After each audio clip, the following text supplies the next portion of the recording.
and miss when you close your So I finally got around to playing Bioshock Infinite. How late to the party? Is it 1 or 2 years? It's not 3 years, is it? I don't think it's 3. Yeah, so it took me a very long time to get to play Bioshock Infinite. Not for lack of wanting. I really did want to play it.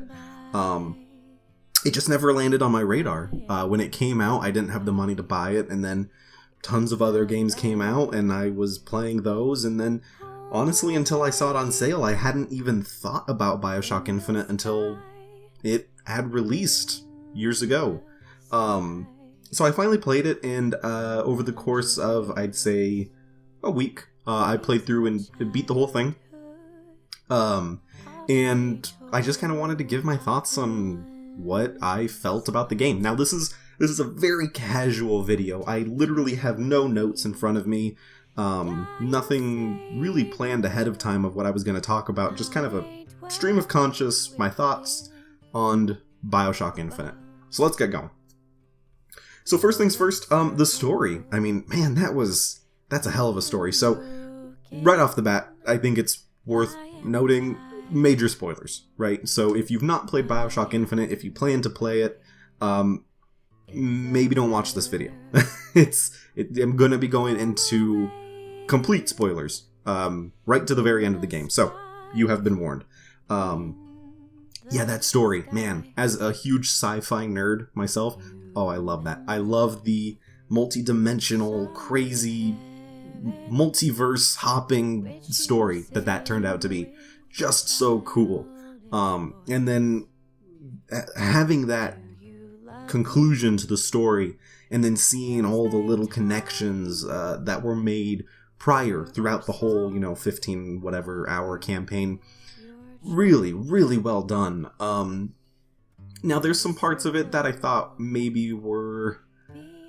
I don't know what the word would be. It almost leaned a little too fantasy at times. There's the part where you are chasing down... what is her name? Lady Comstock. Yes, so you're chasing down the ghost of Lady Comstock through the city towards the latter part of the game. And it was a little bit weird, if I'm being honest. That's probably the one thing where I was like, in terms of the story, it was a little strange. They kind of explained it as, she's like a multi-dimensional being who's both living and dead, and kind of a creation of Elizabeth's own image of her. So they try to explain it, but maybe they shouldn't have made her look so much like a typical ghost. It just kind of clashed with the rest of the pretty deep sci-fi that this game goes into. It just was a little bit weird.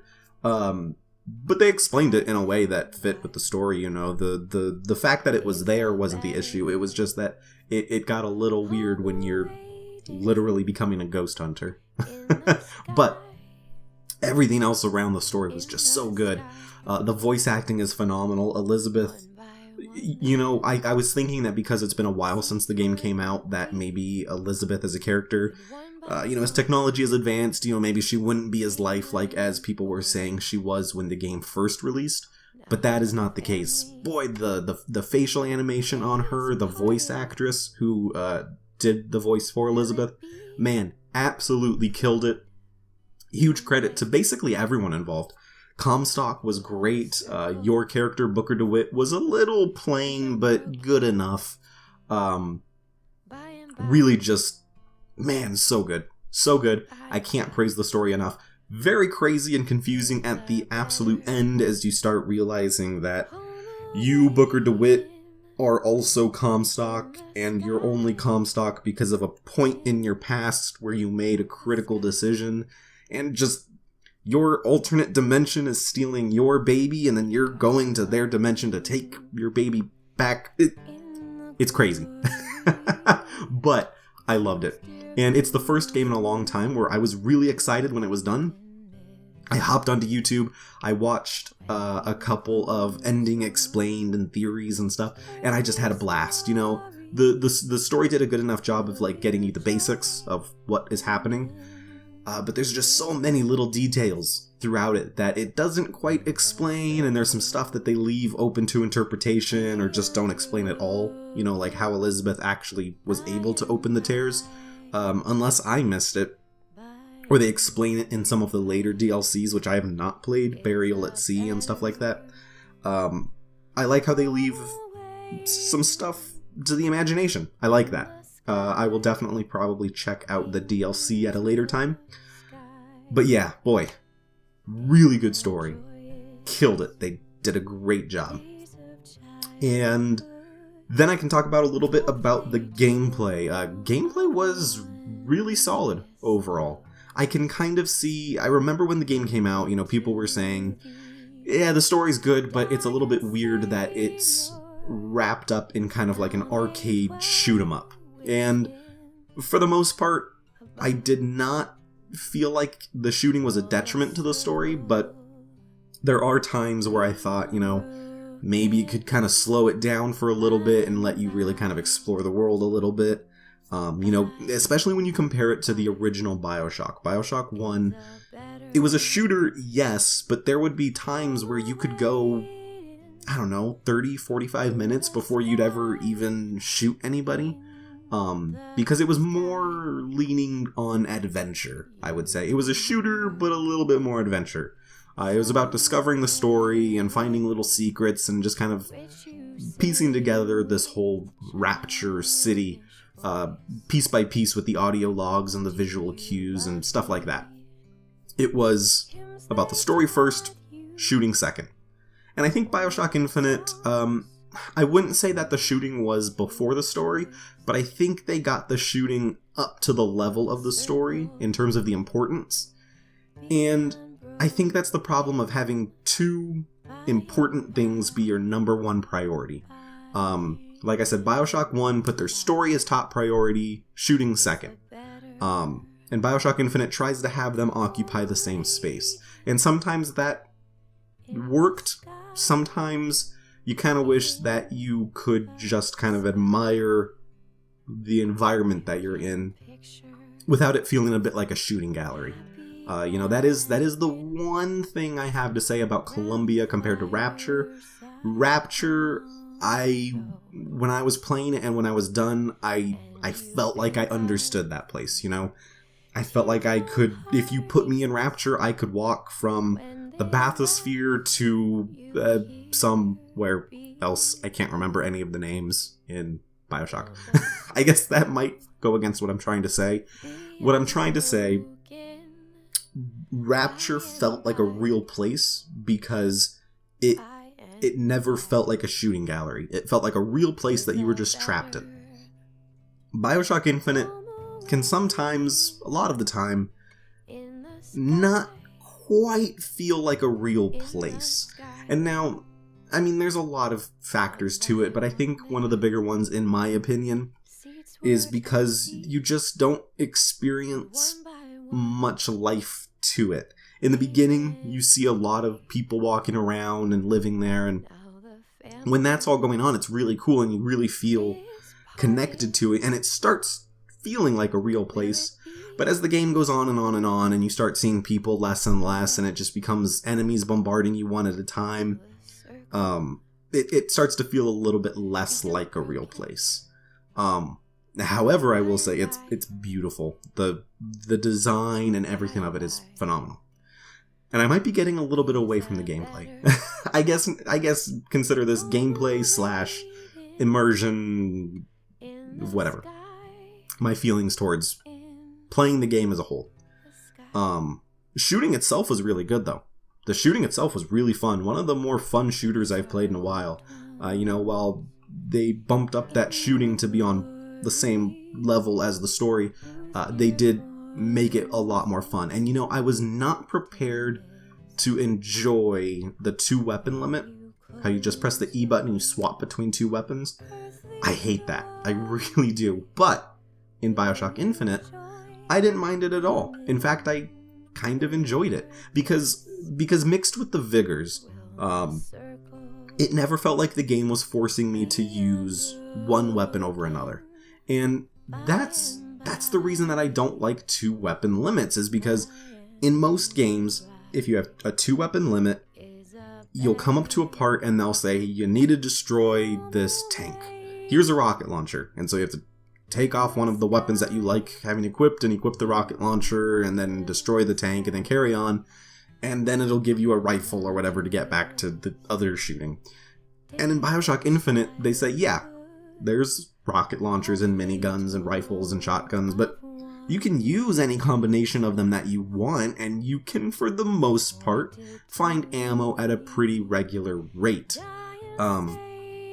And so I never felt like I needed to use a rocket launcher for a specific situation. I never felt like I needed to use the sniper. They'd be there, they'd be conveniently placed, but there were even times where I would enter an encounter, I'd come up against a whole bunch of Iron Patriots, and then at the end of the fight, as I'm searching around for supplies, I'd realize, oh, if I had just come to this little corner off to the side, there was like a whole bunch of rocket launchers. That would have made it easier, but I was still able to make it through without it. And I like that. I really enjoyed that. All the weapons were really fun to shoot. I was talking with Potato Whiskers, who had played the game before. I told him I went through the game, for the most part, with the carbine and the shotgun. And he said he went through with the hand cannon, and I forget the other weapon. But it just goes to show that you can get your preference and then play through most of the game with the weapon that you like, and I enjoyed that. That was a lot of fun. Now, I still would have liked if we could have equipped all the weapons at the same time, and then, maybe they add in some more difficult enemies and kind of throw a little bit more at you. But, I enjoyed it. I really enjoyed it for what it was trying to accomplish, which was a much more kind of more simplified shooting, but way more refined. And I appreciated that. The Vigors were a lot of fun to use. I actually found myself using them towards the end more than I did in the beginning of the game. In the beginning, I was thinking, maybe I'll just focus on shooting and my Vigors will just be kind of a side accessory. But by the end of the game, you end up kind of powering yourself up so much that Vigors become not only more fun to use, but almost, maybe not essential, but I just found myself naturally using them for far more situations than I was prepared to. So I really like the Vigors. I really like the way that they handled that. The variety of them was pretty good. I feel like I'm fairly certain there's less Vigors here than there were plasmids in the original Bioshock. But I found myself using more variety of Vigors in Bioshock Infinite than I did in the original Bioshock. In the original Bioshock, I pretty much stuck to 1, maybe 2 or 3 plasmids. In Bioshock Infinite, I was using lightning a lot for if enemies were clumped together. I'd hop onto kind of a airship, and then I'd switch over to the one that let you kind of force push everybody and they'd fly off. I used the fire bombs for a lot of the beginning of the game. I'd possess turrets and stuff, and it felt like it was a little bit more streamlined, but way more refined. And that is definitely how I would describe Bioshock Infinite's combat compared to the original Bioshock. A little bit more scaled back, but done much more expertly. Now, the one issue that I did have with the kind of the combat, I guess you call it, is kind of the way that it front load and then back loads the content. And by that, let me explain. In the beginning of the game, they give you a pretty decent set of weapons. They get you set up where you can start picking things up like the rifle, the shotgun, the machine gun, the pistol, rocket launcher, and stuff like that. And in plasmids, they gave you the fireball, lightning, possession, and I'm trying to think of the other one that you get kind of in the beginning. Feast of Crows, I think is the name of it. So you get kind of like a lot of content right in the first few hours. And then for like the middle of the game, it kind of felt like they just didn't give me anything. They gave me a whole bunch of stuff in the beginning, and then for the next chunk of game time towards the middle of the whole experience, I felt like I wasn't finding anything new. I was still using the same weapons as I was in the beginning of the game, still using the same vigors, and then it was only as you start to get into the last maybe 5-6 hours or so, then they start to pummel you with a ton of new weapons and a ton of new vigors.